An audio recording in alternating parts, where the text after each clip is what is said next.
বেরোছি কলেজে আর দেখো বন্ধুরা এমন মেঘলা আকাশ মনটা করে আমি বৃষ্টি পড়বো।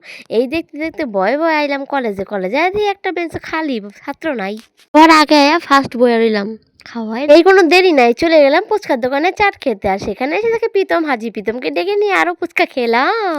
এত ভালো ছিল যে কলেজে গিয়ে আছে খাওন আর খাওন, খাইয়ে দেয়নি একটা ফুটি কিনা দিল। শেষ দিন বলে কথা, আমরা চলে গেলাম 10:30 এগারোটার মধ্যে, আর এক একজন আইলো 12টা 1টার মধ্যে।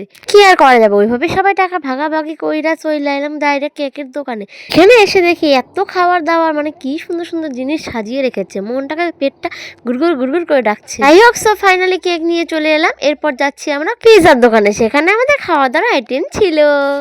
তারপর আমরা চলে এলাম কলেজের ভেতরে। এবার তো আমাদের মন খারাপের সময়, যেহেতু কলেজে আমাদের, তাই চেয়ারম্যানদেরকে নিয়ে একটু এইটুকুনি আয়োজন আমাদের ছোট্ট করেছিল। দেখতে দেখতে যে কিভাবে পার হয়ে গেল আমাদের 3টা বছর। কি করবো, সব বন্ধুরা মিলে লাইন করে বসে খেয়ে দিয়ে নিলাম। এরকম জীবনে আর কোনোদিনও আসবে না, এটাই হচ্ছে দুঃখের বিষয়।